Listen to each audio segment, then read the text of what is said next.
All right, we're back, COMP391, and it's week 9, lesson 9, part 1, and we're talking about, hey, if I gotta upgrade Blender, as an example, what do I do, right? So first of all, we already have Blender, but let's say you have to do an upgrade. I'm gonna do blender.org, and as long as the school's Wi-Fi is working, which has kind of been really weird today. I don't know about, and yesterday too. I'm not sure if you guys noticed the same thing. Then you should be able to get to Blender. It's a 2.75a, right, as an example. So if I click on this thing and I want to download it, wow, this is really, really slow today. I should be able to get a download. Wow, this is brutal, guys, brutal. You know what, I'm going to switch over to the guest mode.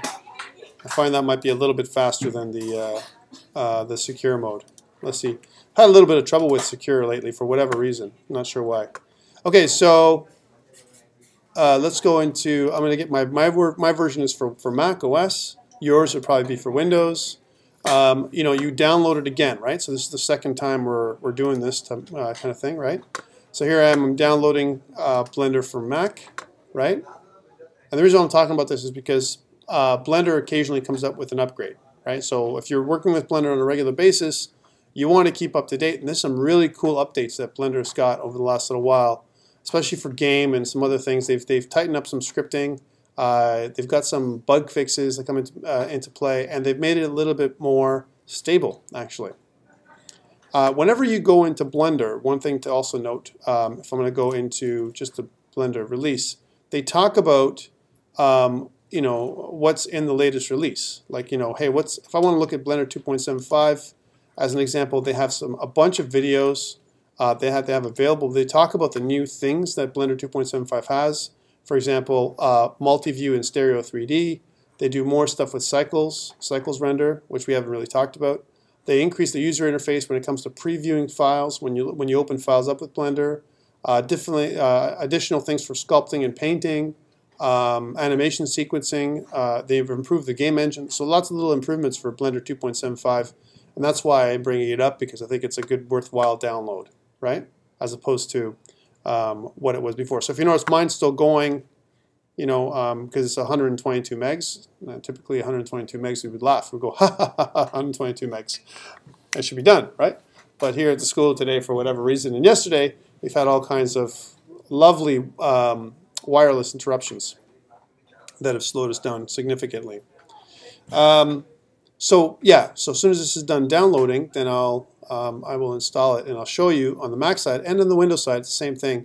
It would just replace the files that are there. Now this is a good thing and a bad thing. If you've downloaded and installed additional add-ons for Blender, then they would be wiped away. Right, and all your preferences, if you made preference changes and all that kind of stuff, that would be wiped away. Right? So let's talk about the add-ons in a second. And we're almost there with 106, and it's like nicely paused. Wait, there we go.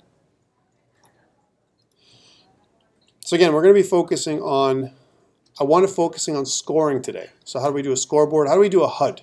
Like if I was going to put together a HUD, how do I do that, right? Now there's two ways of doing the scoring mechanism. One is to create almost like a flat area where the score comes up.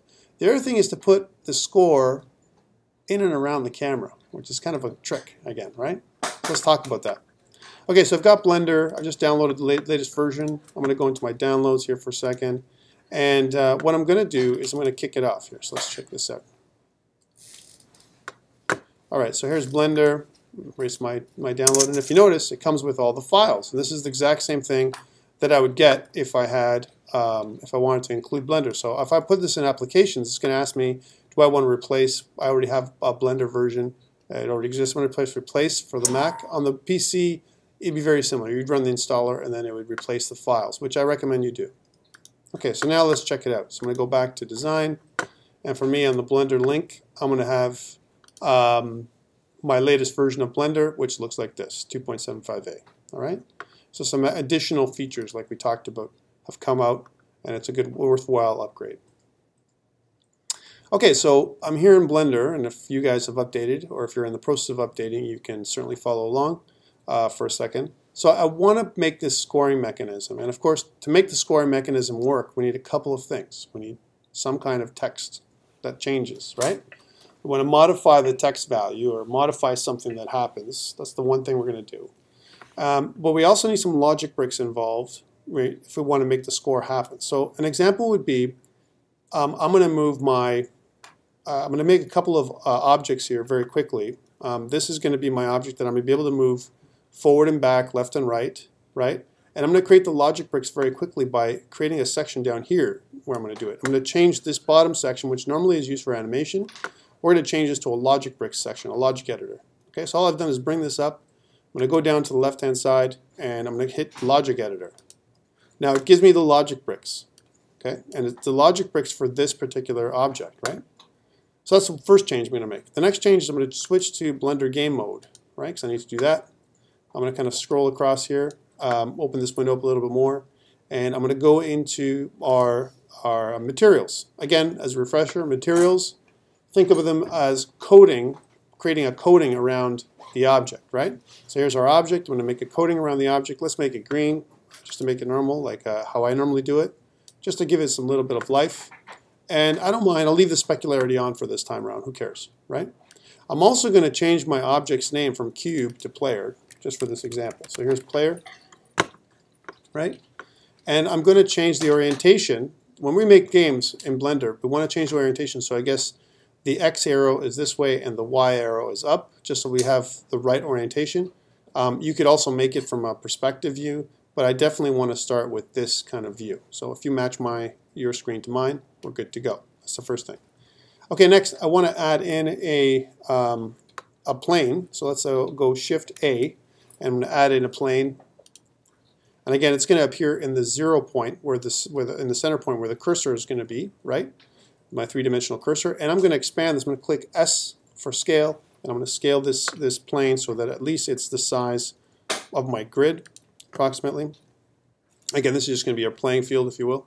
I'm going to pull this down so it's below the actual player cube. So there's my player cube, right? It's below. And I'm going to change the color. I'm going to go back into material. I'm going to change the material type in color to like a brown, if you will, a brownish one. And again, you can choose whatever color you like, whatever makes you happy, right? I'm making my brown a little darker, just because I want to make it a little bit better than that. Okay, cool. So there's my plane. I got my cube, and it's slightly smaller. Let's make it a little bit larger, almost as big as the entire the size of my grid, approximately. And what I want to do is take my cube now and pull it back. So I'm going to take. Oops, that's not the right way. I meant pull it back. Sometimes I got to rotate the view a little bit so I can do that. And so it's way over here, right? Okay, the other thing is for my plane, I'm clicked on my plane. I'm going to change the name of my plane to ground, right? So we know what it is.